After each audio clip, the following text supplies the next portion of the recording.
yet torturing, like he just, Yeah. how could he justify that in his mind? Well, Calvin did think it was the purpose of the government, the church, to help the government stamp out heresies that were injurious to the body politic, and particularly those heresies that flaunted truth, such as Michael Servetus's Unitarianism or Arianism. I'm not going to defend Calvin on that. Calvin went over the line as far as I'm concerned at that point. But I know what he's struggling with. It's the same thing they struggle with in Massachusetts. The Old Testament says burn witches. They thought they were in, you know, Salem, possessed, and they looked up the Old Testament for some guidance there, and they read burn witches. So if you assume that your community is Israel, you are the new Israel, then you have to take the Bible very literally, and you burn witches. Not to do so is to commit a sin. So the moralism that comes out of that so-called analogical understanding of the Bible, that is, Israel this, did that, therefore we this, therefore do that. That's analogical reading of the Bible, assuming that we are Israel. For example, capital punishment. You know, Israel was told, Noah's family was told to execute. And Israel, the state didn't execute, the families did. It's a real question in my mind whether states have the right to pick up capital punishment in the modern world. I happen to believe in retribution. To me, capital punishment isn't really punishment. When you take someone's life, you're really sending them off to eternity. You're really saying, let God judge them. That's not punishing them. That's giving them eternity, where God's going to take care of it. That's sort of a cop-out, in other words. But behind the capital punishment discussion is the question whether what Israel was told to do to their criminals is something that we, because, you know, assumes kind of we're a nation like Israel, and therefore we can go ahead and do that. But is Israel a state? And the Puritans tried to apply all those things. See, witches and capital punishment, eye for an eye, all those things, they applied across the board, and they tried to institute the new Israel in Massachusetts and got into all sorts of difficulty. So and they just couldn't like love your enemies. Just Yeah.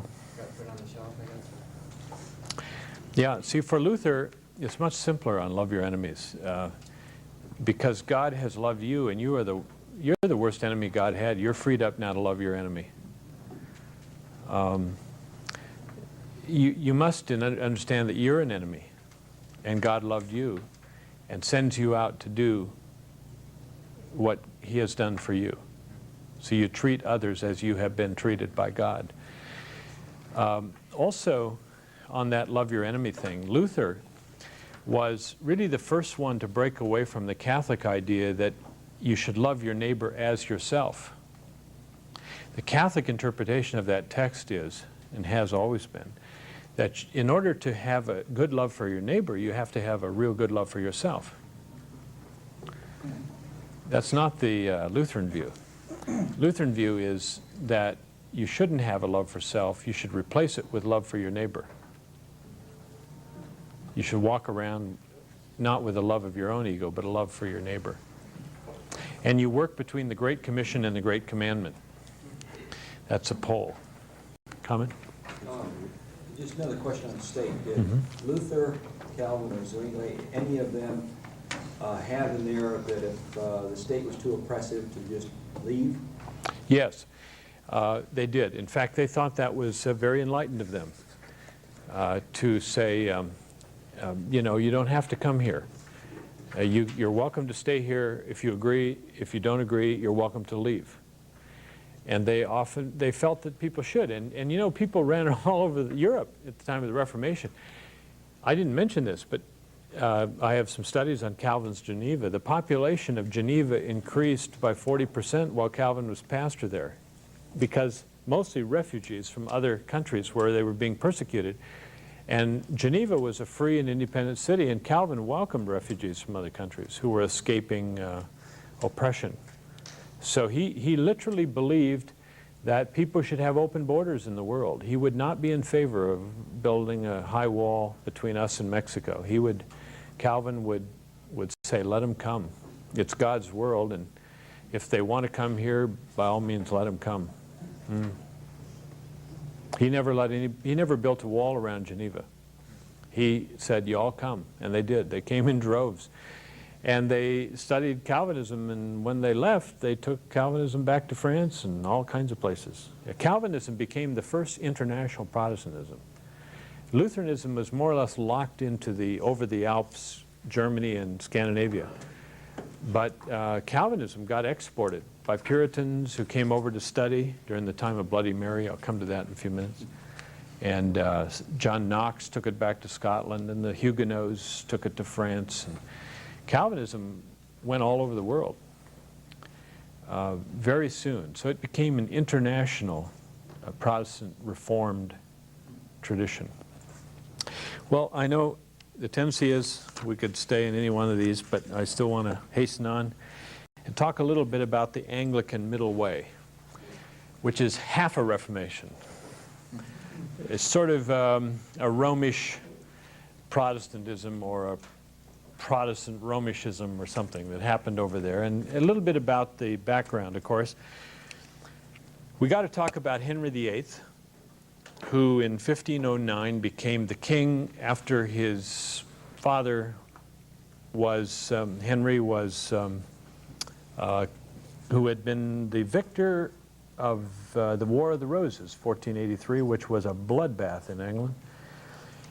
And the Tudor dynasty was just in its second king. I mean, it was very fragile.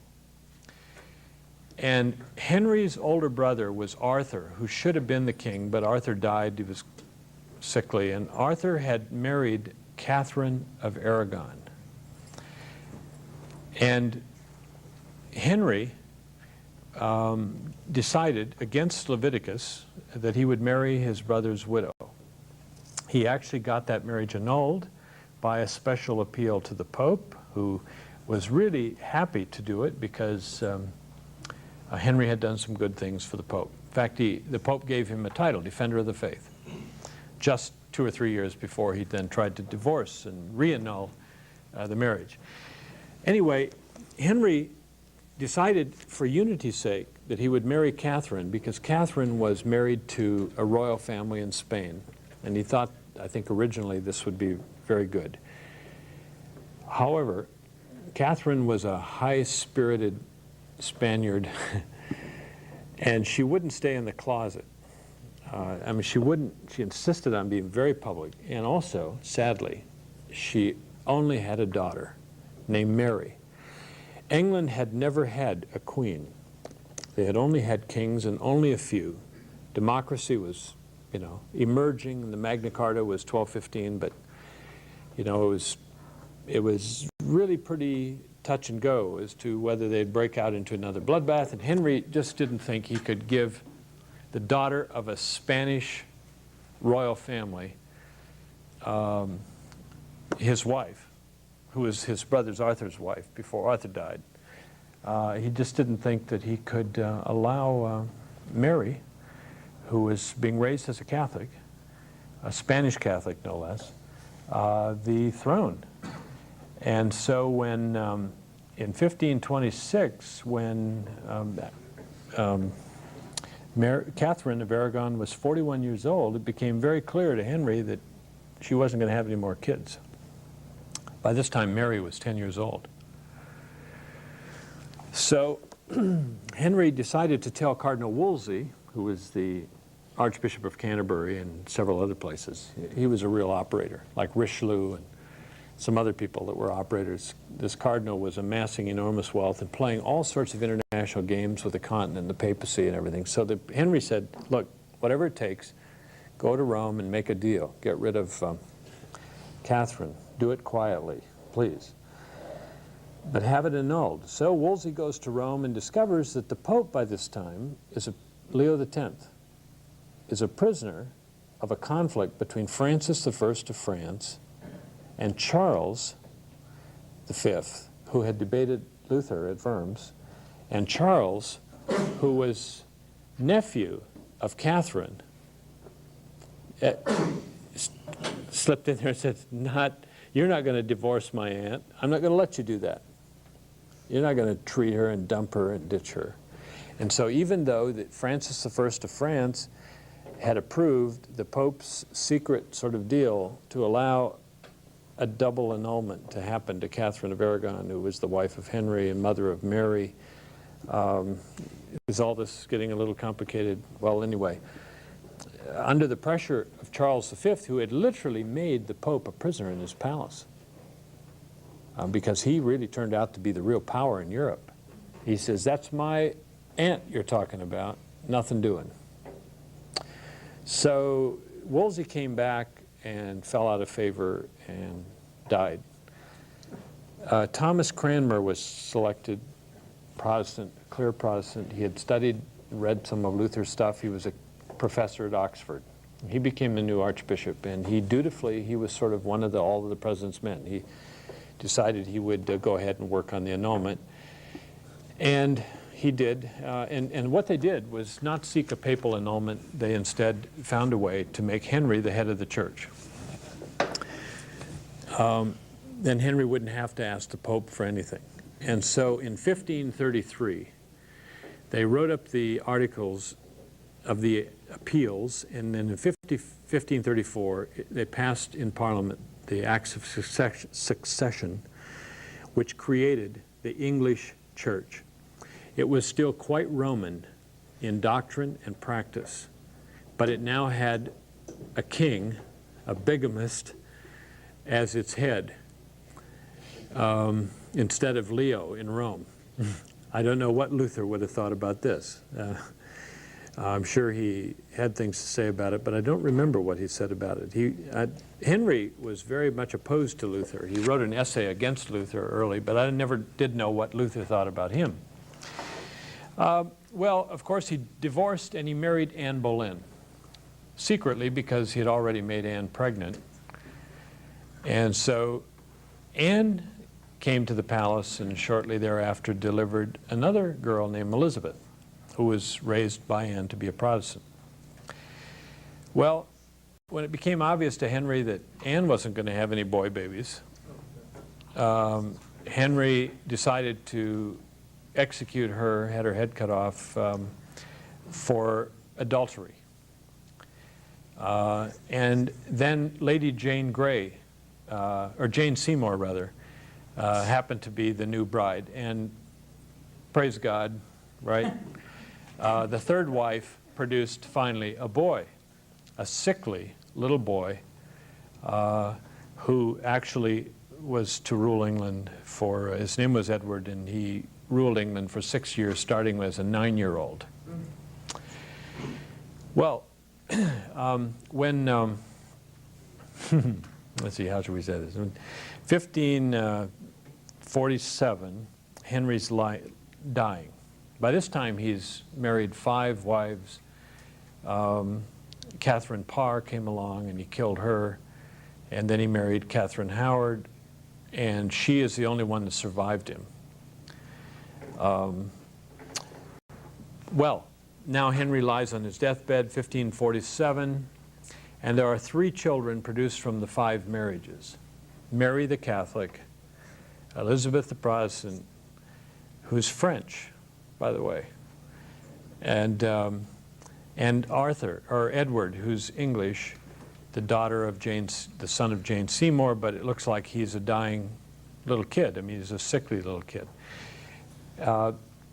Under the Duke of Somerset, a protectorate was created in 1547 very quickly, and a 9-year-old boy named Edward became the King of England under the Duke of Somerset. And at that point, Cranmer went to work and produced a prayer book, the Book of Common Prayer, and literally almost overnight, under the protectorate, made England Protestant.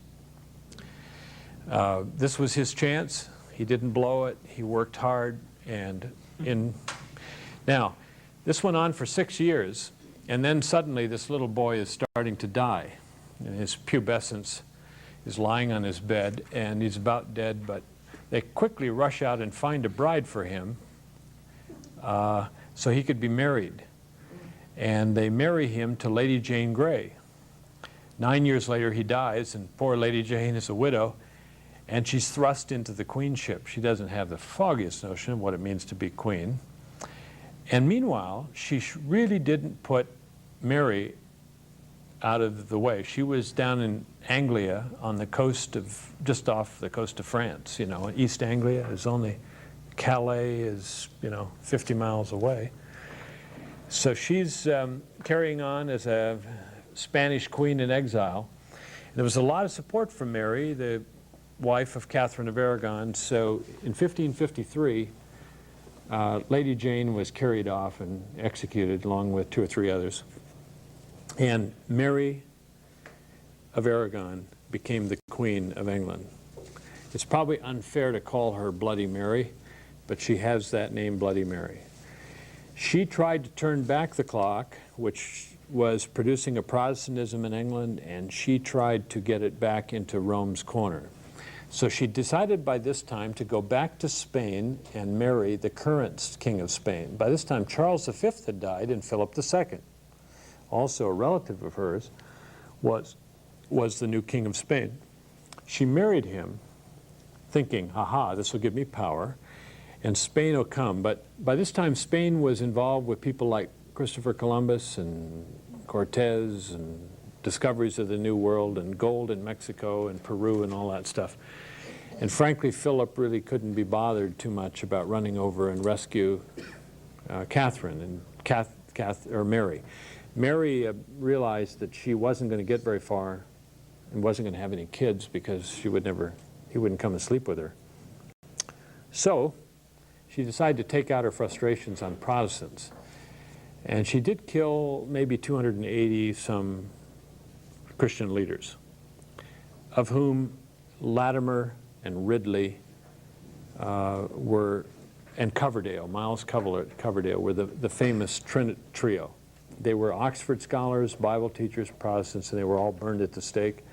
There's a monument in Oxford, if you're ever there, Martyrs Monument, built to honor these people who died. Well, Mary was really having trouble. She did get the prayer book pulled out of existence, and she did get some other things happening. But 5 years later, and during this time, some of those with rising Calvinist tendencies were starting to stir up the pot and create problems in England, because there was this guy named John Knox in Scotland. And the Scots, John Knox had gone off and he'd been captured and had to serve time in a galley. And in the process of escaping, went to Geneva and studied with Calvin and Farel, came back as a real converted reformer. Meanwhile, Scotland had its own version of Mary, Queen of Scots. Of Mary of Aragon, they had Mary of Guise, who was called Mary, Queen of Scots. She was French. And so you have this very interesting period where you have 2 Marys of Spanish ancestry in England and French ancestry in Scotland, and the reformers trying to get rid of them, and they're trying to get rid of reformers, and it's just one horrendous mess. Meanwhile, Scotland, of course, wants to be out from under England, and England has real troubles there. And the French and the Spanish are just a few miles away, and they could come over and perhaps wipe them out too. So the politics are very interesting. When Bloody Mary then is lying on her deathbed, 1558, a group goes to Elizabeth, the son of Catherine of Anne Boleyn, and get her at age 25 to come and be the queen. And for 45 years, Elizabeth I ruled England, and it was an unbelievable marriage made in heaven. Elizabeth was single all her life. She tried to, first of all, find somebody to marry, but she didn't find anybody, which is why when she died, the Scottish king became the English king, because she didn't leave any heirs. So in 1603, the King James of the King James Bible, who came down to rule England as James I, was already James VI of Scotland. But he became James I of Scotland because Elizabeth had no heir. She lived as a celibate, I think, at least unmarried, queen, and decided to give her life to her country. And she made peace with the Protestants. She, again, brought out a new edition of the prayer book. Cranmer, by the way, had been killed finally by Mary. He had recanted. He did some terrible things. He equivocated back and forth. But finally, toward the end of his life, when he knew he was going to burn, he took a stand on a platform, and then he stood in the fire. This is described vividly. Of course, Fox's Book of Martyrs was written about the people who were killed during Bloody Mary's time. That's why we know so much about it. But Cranmer, as he was in the flames, held his hand in the flame. So his hand that had signed the seal that got, that equivocated, would burn first, and shouted forgiveness and quoted Acts 7, "Into your hands I commit my spirit," the same as Stephen, and died as a martyr. Cranmer's a fascinating person because he sort of played a political game going back and forth during this Protestant Roman kind of episode. But I think he was a genius. The gift of Cranmer's work is the Book of Common Prayer. And the 1662 edition, which is the evangelical edition, is the Book of Common Prayer that is used in the Archdiocese of Sydney, Australia, and many places where the Anglican Church is still strong and evangelical. They use this, the second edition of the prayer book. The United States has a different revision, and the Episcopalian Church in this country is much more liberal than it is either in England or in Australia. But basically, the English Church is a creation of the state. It's an act of Parliament that created the Church. It was no great theological cataclysm. There was no one person like Luther or Calvin or Zwingli to create the church. It was an active state. It was rather expedient. It was a way of using the church to help the government get it out of a bottle. And the Anglican Church to this day is sort of caught in a conundrum of things. For example, priests cannot be women, and bishops cannot be women. But the head of the church, Elizabeth, is a woman. She appoints all the bishops. And the one who recommends the people to be hired is Margaret Thatcher. I can't imagine anything more ambiguous than that. They are the official heads of the church, but it's a church that still refused to allow women to be officially leaders of the church, even though John Stott is appointed by the Queen to be the pastor of his church. He has a royal pastorate at St. All Souls. That is a royal appointment. He is chaplain to the Queen, Stott. Very interesting person and a very interesting assignment. He lives, by the way, with all those ambiguities about as well as anybody I know. One of the reasons I have chosen to stay in my church, no matter what, is John Stott and Charles Simeon. They stayed in this Anglican church, even though when John Stott started preaching, there were very few evangelicals in the church after World War II, during and after. And now, half of all ordained people are evangelical, and 1/3 of the bishops. And some of the best things going on in England now are evangelical Anglican stuff. Are those statistics British Anglicans? That's British Anglicans. As of this past summer with Bishop Peter Hall of Woolwich.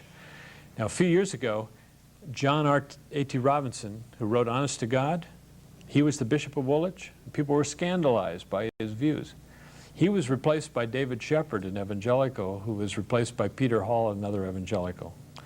And Peter was the direct these are people that I have worked with in a variety of ways. The Church of England has put out a book called Faith in the City, which is a study of urban priority areas. And I've been going to England each year to work in different cities with this group of Anglicans and Baptists and others, black and white. And we're working in all the riot areas of Belfast and Liverpool and Handsworth, Birmingham, and those places. And it's just been great fun. And these Anglican evangelicals, with their great knowledge and their sense of history, are wonderful to work with. And so I see real vitalization coming. But you really have to be patient, because the Church of England will go through whole generations where nobody takes, churches are empty much of the time. But then you'll go to Oxford, where Michael Green was St. Aldate's pastor. Man, that place was jumping with life. David Pryor is now in Westminster, and he is basically the pastor of Westminster Palace, of Buckingham Palace. And so Fergie, the Duchess of York, comes to his congregation.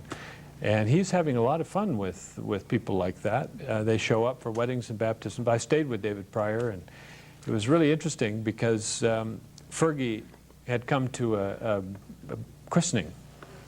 And David was telling Corinne and I that Fergie said, a conversation that they had a party for all the people who came, the godparents and all, for this christening. And Fergie was just the life of the party, and finally she said, "Oh my goodness, I'm supposed to have supper tonight with my mother-in-law. I would much rather go watch the telly and just have baked beans and peanut butter." So with that phrase, she left to have dinner with the Queen. And David said it's just really interesting to pastor people like that, But anyway, the Anglican Church, full of all these contradictions. David is an evangelical. He served in South Africa as a missionary, and he's wonderfully gifted. And he had a party out in this big commons, and they're serving wine and cheese and all these things. They invited all the neighbors to come. This is very Anglican, So everybody will come to a wine and cheese party. So the whole Westminster all come. And so I walk on the grounds, and I'm introducing people, and somebody came up to me and they said, "Oh, who are you?" And I said, "Well, Ray Bakke from Chicago." "Oh," and I said, "Well, who are you?" And they said, "Well, we're the new Consul General from Australia, and we've just arrived in London, and we're going to be presenting our credentials to the Queen at St. James at the Palace very soon. But we've just arrived. We were just in Moscow. And now we've been reassigned here." And then we talked, and we're standing around there, and she said, the woman said to me, "Oh, you're a minister. I have a question for you. Would you tell me what an evangelical is? My daughter came home from the University of Canberra, and she talked about evangelicals, and I wonder if you could tell me what that is. Would you be so kind?" So, with our wine and cheese, we walk over to this place, and I present the gospel to them, the whole thing. In the back, I see my friend, the retired Bishop of Sydney, Jack Dane, who worked with Billy Graham, coming forward. And I said, "You won't believe this, but an Australian bishop is standing right behind you. Let me introduce you to Bishop Jack Dane." And I said, "He'll be able to continue telling you what evangelical means long after I'm gone." And I just handed over this Consul General to this evangelical bishop to continue the witness. Talk about fun. You do all this. I love Anglicans. I love their parties. I like Lutheran parties. Boy, I like joy. I die in Wheaton. They roll up the carpet here at 9 o'clock, and you crawl in a hole, and I'd die in this neighborhood. Okay. Was Lloyd Jones in Lloyd Jones? Lloyd Jones was in Westminster Chapel, which is a church about a mile away from, it would be a couple miles away from the palace. It was in Westminster, but it was not, in fact, it was a separatist church, independent church. It was not Anglican. The current pastor replacing Lloyd Jones is a Southern Baptist, an American. Yeah, fascinating. Okay, I think that's about all I'm going to do with Elizabeth, is just to say that there are questions about whether the, Owen Chadwick, who's written a lot on the English Revolution, has this theory that the English Reformation was essentially a political revolution. It was probably more a political revolution than a reformation. Now, I've read a number of authors who disagree with that, and they say that Chadwick's thesis doesn't account for the whole Wycliffe reform movement that had been going on since the 14th century. John Wycliffe had created a group called the Lollards. The Lollards were out preaching the gospel. And also, Elizabeth, they point out, was driven much further than she really wanted to go religiously. And if it were just a political revolution, she would have cut back on the Puritanism a bit. What happened, of course, is that by creating a church right down the middle, you guaranteed that two groups would never be happy with it. The Romans, on the one hand, and the Puritans on the other. Puritanism is Anglo-Saxon Calvinism. The Puritans who fled to Geneva during the reign of Bloody Mary, okay, they were English people, and they were really starting to feel their oats, and they were believing Calvin. And when Bloody Mary came, they quickly got in boats, they went to the continent, and they went to Geneva, and over in Geneva what they did? They translated the Bible, the Genevan version of the English Bible, which was the Bible of the Puritans and Pilgrims. Maybe you wondered how those people came. Remember, they went from England to Holland, and then they went from Holland to Massachusetts with a Genevan Bible. Maybe that thought occurred to you one day. How did that happen? It happened this way, that before they went to Holland, a group of them, a generation earlier, had gone to Geneva. They had studied with Calvin and incubating there for 5 years. During the reign of Bloody Mary, 1553 to 58, they translated the Bible into English. They carried that English Bible back and started using the Genevan Bible. One reason James sponsored the English Bible, the authorized version, is that all these unauthorized versions were coming into England. So after 1603, he demanded that these Puritans use his Bible rather than the Genevan Bible, to which they said, no, because not only did you authorize the Bible, you authorized a book of sport, and you believe in Sunday cricket and Sunday polo, and you can't possibly be a Christian if you play ball on Sunday. So they refused to accept the authorized version of the Bible. They instead said, we're going to use the Genevan Bible. And so, of course, they were pushing the Anglican Church to become further and further and further and further. And of course, the Anglican Church was being pulled toward the Roman Church further and further. And it was just a tug of war. So finally, when in the next century, of course, it was even further, because Cromwell took over and tried to make England Presbyterian. And that went on for 20 years. Canned Parliament, or used Parliament to pass the Westminster Confession, which was adopted right in the middle of England, of all things, in this sort of struggle. And of course, he was thrown away, and England became Catholic for a while. And of course, whoever won would try to destroy the other churches. I mean, it was really interesting for over 100 years. The Elizabethan settlement was this compromise, that we'll have a prayer book, we won't persecute the Romans, and we won't persecute the Puritans as long as they tolerate each other. It was a sort of a plea to, sort of the English way, The English way is, let's compromise. You be there, I'll be here, right in the middle. And that's the way they did it. I think fascinating. Froude used to argue that the English Reformation was basically just an anti-clerical Reformation, but I don't think that's true. They did throw out the monasteries.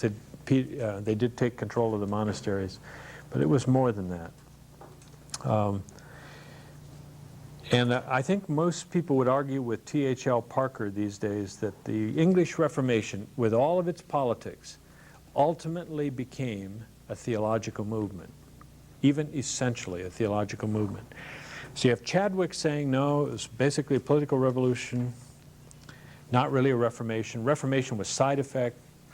And you have Parker, T.H.L. Parker, saying, no, it's really a rediscovery of the theology under the guise of politics. That's one of those historical essays that you could play with forever. I'm not going to go into further detail on that. But the English Reformation. Now, very quickly, let me say something about the Roman Catholic Reformation, or response to these four Reformations. The Catholic Reform was furious and quick. The Catholic response to all this was really in three parts. They cleaned up their papacy, they called the Council of Trent and got their doctrine together, and third, they founded the Jesuits, the shock troops of the papacy. A little bit about all three. A remarkable thing happened as the Catholic Church began to get wind of the Reformation. They finally got their act together, and they started electing good popes again. Good from the religious Catholic point of view, not Protestants by any means. But Paul III was elected pope around 15, can't remember now, 1529 or 30, somewhere in there. He became pope and almost immediately called the Council of Trent. 1546, he called the Council of Trent.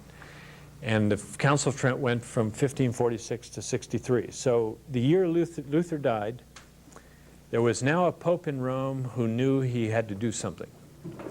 And so the first counter-reform basically was that the church finally got its act together and said, oh my God, we've got to stop electing Renaissance popes. We've got to get religious popes again. So they did that. And we have a whole series of religious popes.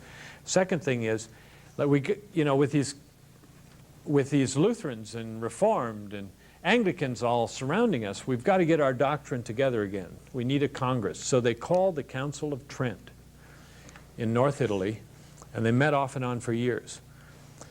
And they took every single Protestant doctrine and said, anybody who believes that, let him be anathema. Anybody who believes that, let him be anathema. And they just went through Luther and Calvin and all of them and just made anathemas of everything. And Trent was basically the substantive response to the Protestant Reformation. It was clearly a reaction. It was very defensive. And it was, so the church got back into the business of controlling. And by getting its act together, doctrinally, it was ready to go to war against Protestants. And ultimately, we have a 30 years war, 1618 to 1648, where the Catholics fought the Protestants for 30 years to try to reclaim lost territory. They ended up, by the way, Gustavus Adolphus came down from Sweden, the Lutheran, and helped the German Lutheran Church fight. While he himself was killed at the Battle of Lutzen, he turned the tide. And a sort of Maginot line runs right along the Rhine River, even to this day. And everybody north of the Rhine is Protestant, everybody south of the Rhine is Catholic. That's not quite true, but largely true. The third branch of the Catholic Reform was the founding of the Jesuits. Ignatius Loyola was a Spanish playboy, sort of. He joined the military, and in 1526 he went to war, and a cannonball shattered his leg. And he became a religious zealot, and he wrote, of course, the Spiritual Exercises, which is sort of how to be a super saint in 30 days, kind of a handbook like Campus Crusade or Staff Manual or something like that. Or something like Benedict's Rule. It's sort of in the genre of that kind of literature. Ignatius was also famous for the way he did Bible studies. You image the Bible. Have you ever, any of you ever done Ignatian Bible studies? I think they're wonderful. I love it. You take a Bible story like the flight to Egypt, and we pick characters. Maybe I get to be a Herod, and I end up going to Bethlehem with my troops and killing all the babies. And you get to be the donkey, and you get to carry Mary and the baby to Egypt, and you get to be Joseph, and you're spending all those, the wise men brought all those gifts. They should have brought Pampers and things, but they brought gold, frankincense, and myrrh. Wise men turned out to be really good because that would be convertible into cash and, of course, would help the Holy Family live in exile. So they carried all those gifts, Well, you in an Ignatian Bible study, you close your eyes and you get into the image and you present the Bible story from the character that you represent. It's a wonderfully enlivening way to do it. We just had a doctoral student involve us. Paul had just died. Apostle Paul had just died. And he was Luke. And he had called a meeting of all of Paul's associates. And I was Apollos. And all the way in the room, everybody in the group had a name tag. And he gave us just a few minutes to read certain passages. And then he introduced us, and he had us share, so I, of course, shared. I'm Apollos from Egypt. I'd been schooled in the Greek Academy there, and my aunt ran the Holy Family Tour Agency, and, you just sort of free-form invent, but it gets to be great fun. And Timothy told that it wasn't exactly fun to be circumcised as an adult. we all cracked up. He had a very interesting way of describing that, the pain he went through. It was a wonderful Bible study. We just couldn't believe it. But that sort of thing is Ignatian. That's very Ignatian. You just sort of enter the text, get into a character, and talk about it. It's a fun way to do youth ministry. Ignatius went to the Pope Paul VI and convinced him that he should found the Jesuits as a mission order. And by George, they agreed, and the Methodists were to infiltrate and just take over the world. Jesuits were sent out on missions. They were highly skilled, competent. Have you seen the mission? I hope you have. That's a fair presentation of the kinds of issues and the kinds of strategies Jesuits were involved in. They were incredible missionaries.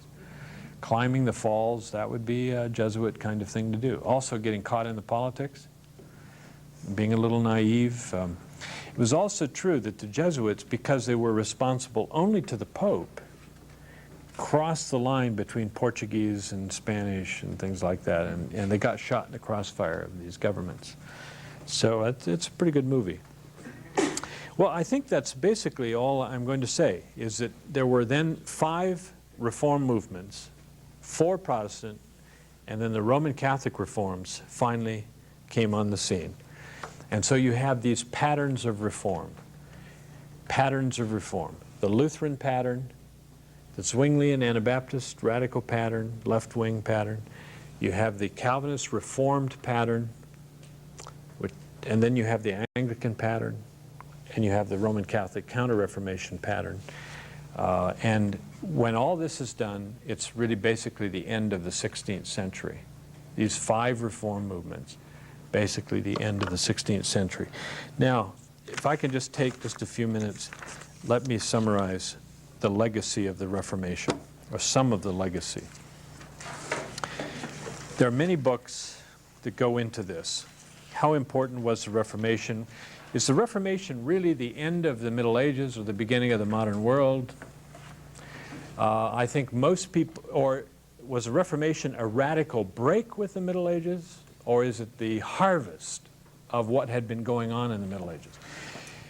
I think myself that Stephen Osmond of Yale and Heiko Obermann and people like that have made the case that in a sense, today we have to see the Reformation as the flowering of a lot of stuff that was going on earlier.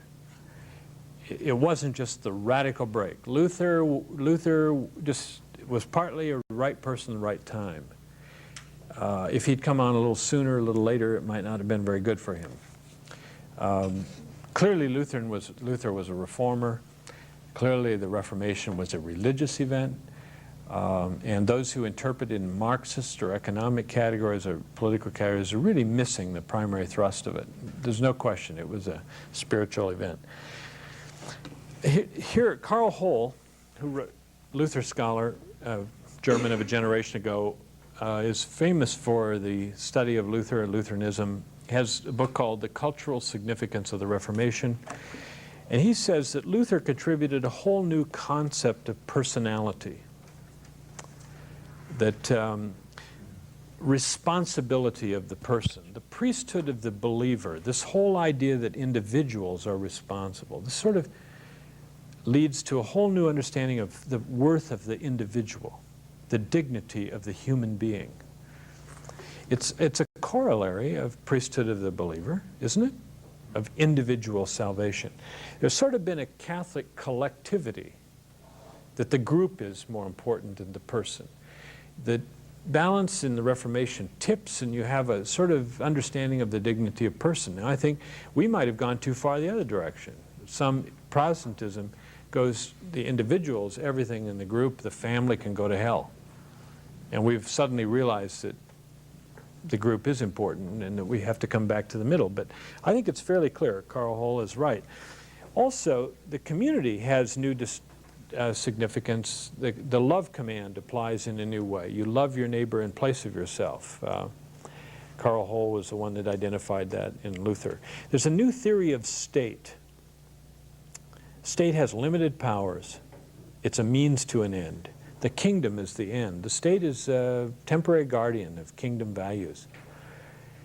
There's a positive view of the state. The state is to provide education and justice and for the physical welfare, music and the arts. It's to honor fathers and the mother. The state is to keep all 10 commandments. It's to be honest. I mean, the idea of government officials lying is just abhorrent to the Protestant ethic for any reason. It's part of the problem I have with some of our government officials, propensity to lie, or just to say to us, you know, we can't trust the United States to tell us the truth. Citizens, that's a Catholic view. That's not the Protestant understanding. You have a freedom to leave the country if you don't agree. So there is the emergence of a conscience and limits to absolutism. Protestantism has never lived well with kings, divine right monarchies, because they've never really understood anybody as having ultimate divine rights on earth. And so wherever Protestantism gets preached, there tends to be more of a tendency toward republics and limited sovereignties and democracies, as I say. I think this is the political side effects of a Reformation. You have a right and duty to identify citizens, oppose governments that go beyond, you know, etc. There's a move toward human rights, universal human rights. Thus, transformation of the idea of state. A welfare state, particularly after the 30 Years' War,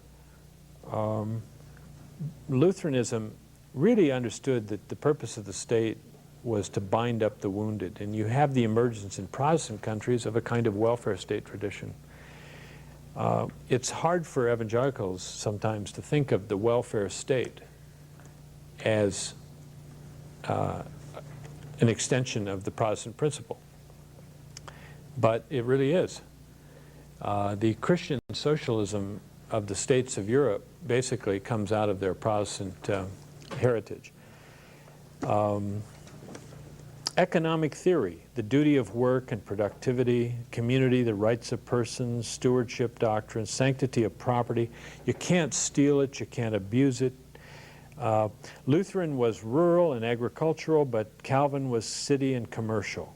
So the two of them were a dynamo. Lutheran gave a whole new impetus to agrarian economics, and Calvin gave a whole new impetus to commercial city economics. Both Luther and Calvin broke with Aristotle's understanding that money is neutral. Money was not neutral. Money is a gift, and you have to be stewards of it. There were tremendous breakthroughs in art, music, and literature. This is surprising in some ways, but not surprising in other ways, because God was revealed in a book. Luther never talked about inerrancy. In fact, he really didn't believe in it. He wouldn't use that word. In fact, he was having trouble with James. He thought it was a right strawy epistle. But Luther used to talk about the Bible this way. The Bible is the cradle in which the living Christ is laid. So to get at the living Christ, you have to devour the Word, the written Word. To understand the written Word, you got to learn Greek and Hebrew and go to school. And so, you know, the Protestants, wherever they went, they built school systems because the Protestant principle requires education. And so literature, music, and art followed. Bible reading, universal schools, languages. The Reform sharpened the focus on history because people realized that the Middle Ages had sort of crusted over the gospel. So there was an attempt to get all the way back to the beginning of history, so it promoted that. Technology, just all sorts of poetry, especially in pietism. Some of these things emerge, but the arts, the Rembrandts, the ethics, all these things tend to be legacies of the Reformation. So the 16th century was really an incredible breakthrough for us. We do live this side of the 16th century. Probably in many ways, life in the 16th century was more like the first century than like the 20th. Pretty primitive, ox cart culture. But in other ways, it was just an extraordinary breakthrough, a religious breakthrough. The 17th and 18th centuries are going to be very different, and we'll be moving on 17, 18, 19 tomorrow, and then, of course, American. Maybe even get into American history before tomorrow ends, just to, you know, push that a little bit. A couple questions. I want to ask you, though, how you're coming on your map. I hope that when you go back home tonight or to your bed, you'll take a little time. Some of you have done this. You've showed it to me. You'll sort through some of this material and say, yeah, that's part of me. This view is part of me. Oh, I see where that comes from. And I want you, again, to sort of massage this material a little bit and map. Remember, you got to draw a map that tells you where you've come through some of these persons, traditions, whatever. You just didn't fall out of the sky in the 20th century. You have some ancestors, yes? What if our family background is one thing, but then maybe once we accepted Christ, we went another direction? Well, You put both of those on? yeah, no, I want you to dig your roots. Yeah, you might be Irish, pagan, in which case you have to go back and find out who Patrick was, maybe, and Well, even a few if other it's a things. Christian background, there might be different Christian background. Yes. Yeah, but I want you to label it so that you know where you differ from it. Yeah. Just a question on the past. So how much, maybe you don't really care, it seems like some of these ideas that I have today I've picked up, and I would identify with some of these people in the past, but they may be nowhere near my genealogical background. That's right. Yeah, but they're in the family of God. You know, heaven's going to be wonderful. You're going to listen to these lectures all the time. You've got eternity to listen to Luther and read 96 Weimar Ausgabe edition. What? Yeah, you're going to go to the party. Yeah, that's right. I can hardly wait. You know, this is going to be really interesting. We're going to find out a lot of inside information on all this stuff. Yes. Can you comment on the difference between the Reformation and the Renaissance? Yes, the Renaissance basically preceded the Reformation. It was a recovery of the classical, the hunger to recover the classical Europe, the Roman roots of society. It was prompted by several things, but chiefly printing, communications, geographical expansion of the world, and the fall of the Eastern Empire, which produced massive influx of Greek scholars who set up Greek academies and began to promote Greek classics. Aristotle began to be published in Europe, and people suddenly began to read all this stuff. And even Luther, in his little Erfurt school, learned to play the lute, which was something that Renaissance kids did. One of the, I forget which, Pilgrim Marpeck, I think, had a parrot that was brought from the New World that he had bought. So even living there in Switzerland, they were getting these ideas in. You see, Christopher Columbus sailed and discovered Hispaniola when Luther was 9 years old. Okay?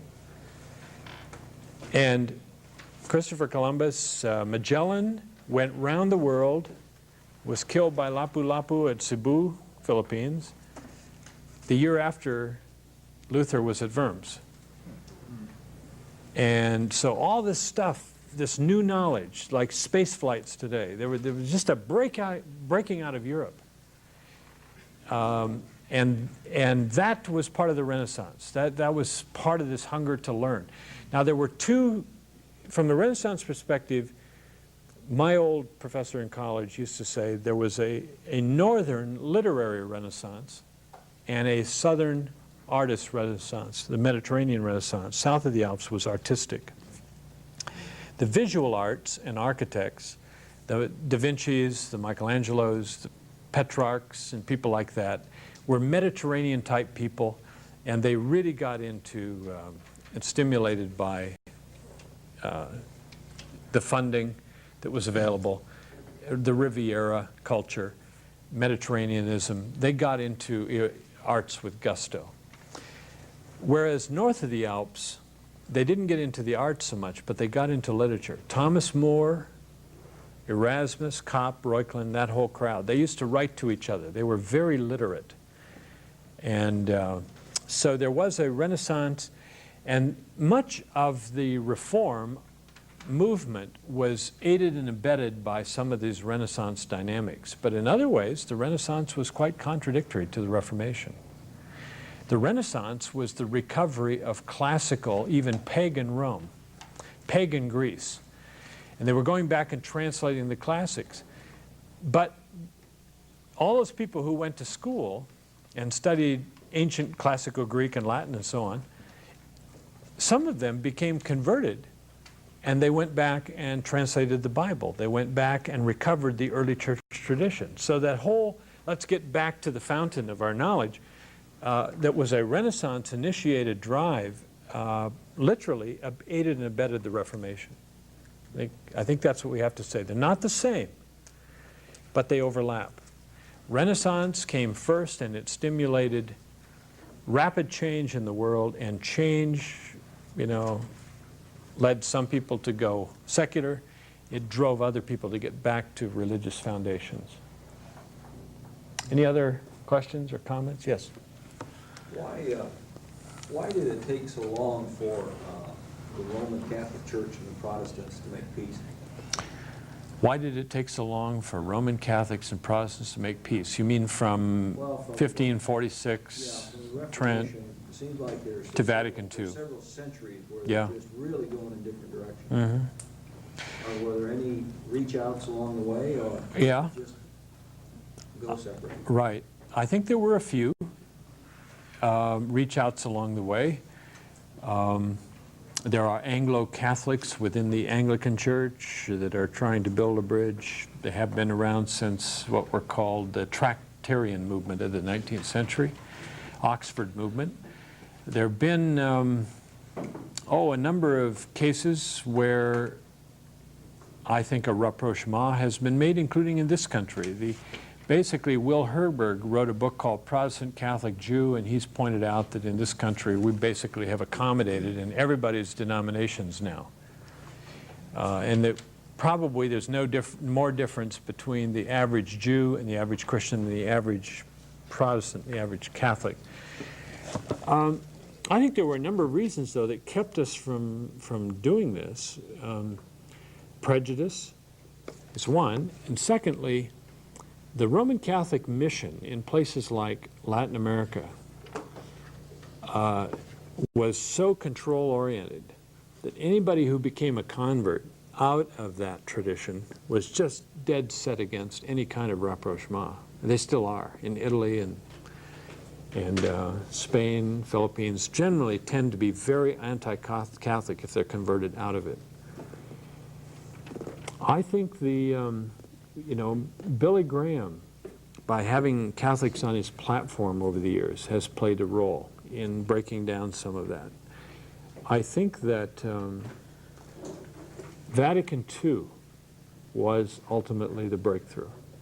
Vatican II was just an extraordinary breath of fresh air. I mean, the Kennedys came blitzing into Washington, and in 1958, just before that, Roncalli, a chubby Italian, was made John the 23rd.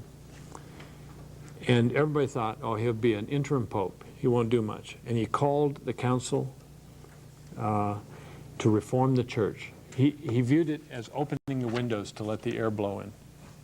And almost overnight, we are no longer demon-possessed and demon-driven. We are separated brothers. And overnight, the Catholic Church, I mean, once they gear up, it takes them 100 years to get their act together, but once they get it, man, it goes quick. Because they have the well-oiled machine, basically. They can really make it happen. The wheels grind slowly, but when they grind, they really grind. And that's what's been happening now. I think the Spirit is breaking through. So I celebrate that. I don't want to underestimate the problems with certain aspects of Catholic teaching and Catholic hierarchy, etc. Yeah. They institute their strong evangelism emphasis, because that's been one of the things that surprised me in the last few years, is they have evangelistic radio stations, Yes. they have evangelistic commissions and Yeah. writings. I mean, it seems like a very strong arm of evangelism. Yeah. Everything I've been exposed to, it's Right. direct gospel. They've, ever since the Jesuits, they've had a strong mission, and Matteo Ricci, and who went to China, for example, put on Confucian garb and translated, sort of presented Christ in Confucian ways. I mean, he was finally commanded to stop that by the Secretary General of the Jesuits back in Rome. And then Robert de Nobile did the same thing in India. Went out to India, and he just sort of worked with the Indians in a most creative missionary way. This is 17th century. This is so they were doing evangelism and mission all along in certain areas in certain ways. Now, I think the Vatican Secretariat's been doing evangelism in the last 20 years. I think this basic, what you're seeing now, is stuff they've learned from us. They're really copying much of what we have done. Yeah, from some of the literature Yeah. I've been exposed to. There is a unit in the World Council. There's a unit called CWME. It's called Commission on World Mission and Evangelism, and CWME. And in that unit, there is an observer, a wonderful woman from Rome, with whom I've had conversations. And it's very interesting. She's there as an observer, learning everything she can learn about mission evangelism so she can take it back to the Roman Church to try it on. Now, I wish other denominations, why don't you invite Catholic observers to come and just set up an office just to observe and learn from you? I think they're willing. It's very interesting that the American Society for Missiology, which produces a missiological journal, the journal is edited by Ralph Koval, the dean of the Conservative Baptist Seminary in Denver, who's teaching a China course on this campus this week. I ate with him last night. Ralph Koval, Conservative Baptist, mind you, sort of to the right of my denomination, came out from my denomination. Ralph is a good friend, and Ralph is the editor of Missiology. And you know who the assistant editors are? Bob Schreiter, Roman Catholic, Jim Shearer, Lutheran, both in Chicago at Catholic Theological Union and Lutheran School of Theology. Isn't that incredible? A mission journal that was founded at Fuller Seminary is now edited by a Conservative Baptist. The assistant editors have been Catholic and Lutheran.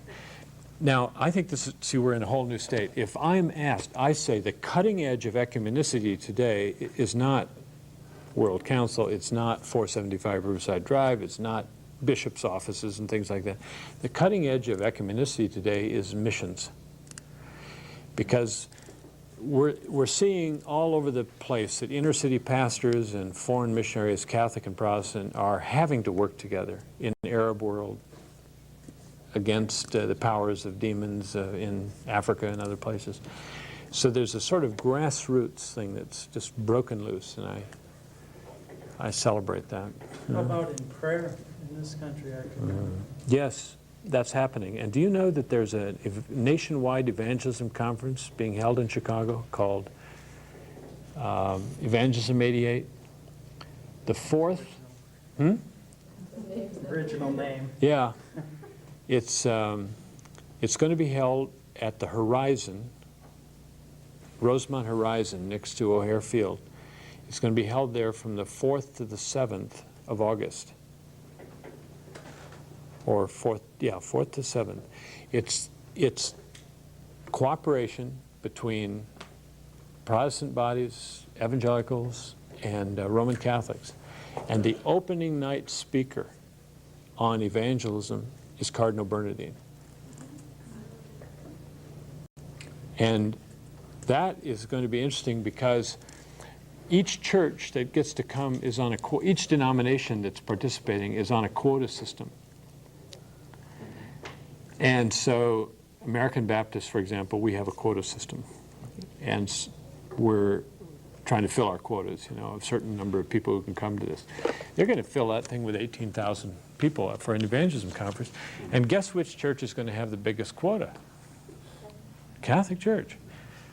And I think our Baptist lay people are going to be shocked to go to this conference and discover that, you know, singing and clapping and studying 4 law tracts and all this stuff are all these Catholics. Eva Burrows, the General Director of the Salvation Army, is also one of the speakers. Leighton Ford is the 3rd speaker. Isn't that interesting? Leighton Ford, Lausanne chair. In other words, they just went around picking up these people and brought them all together and said, we're going to do an evangelism conference. And that's ecumenicity. That is ecumenicity. That is grassroots in the trenches kind of stuff. And that's happening all over, and I celebrate that.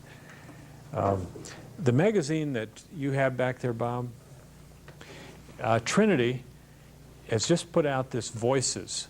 And the whole issue now is on the radical reform. I just got it in the mail a couple days ago and brought it out here and haven't even read it yet.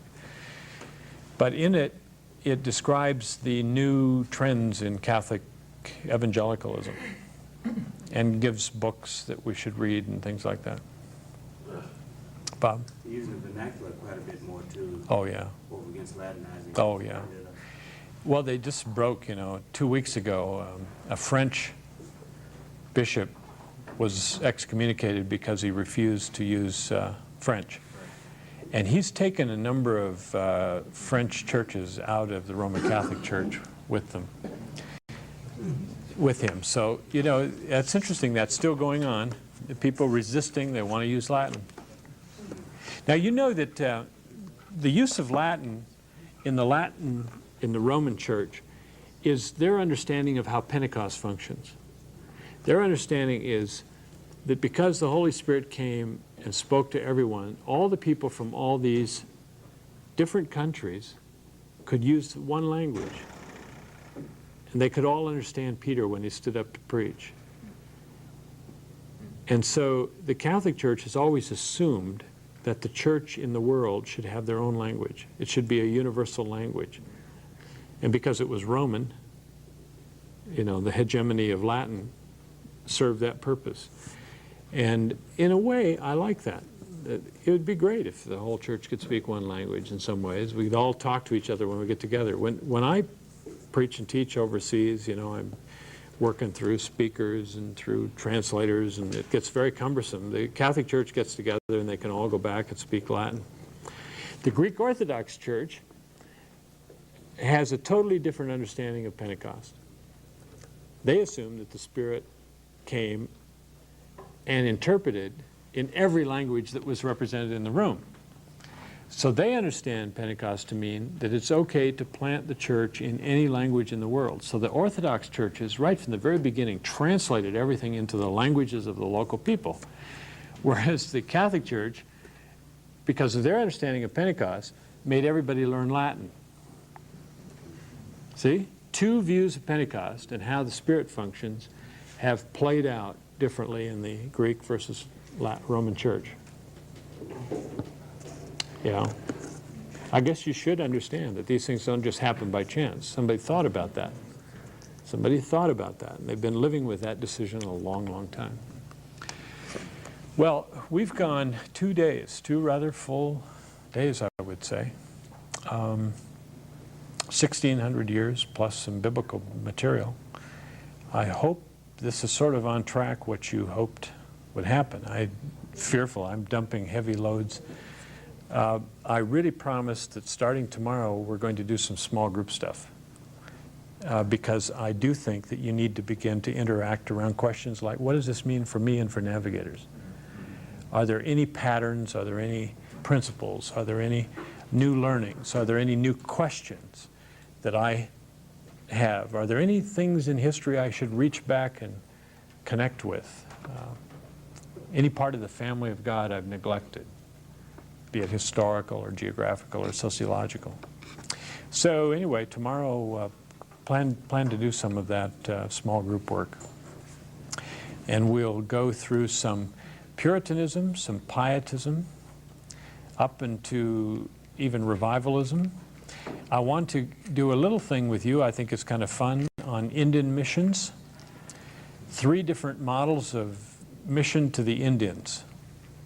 The Jesuits in Mexico and Peru, the Puritans in Massachusetts, and the Jesuits in Canada.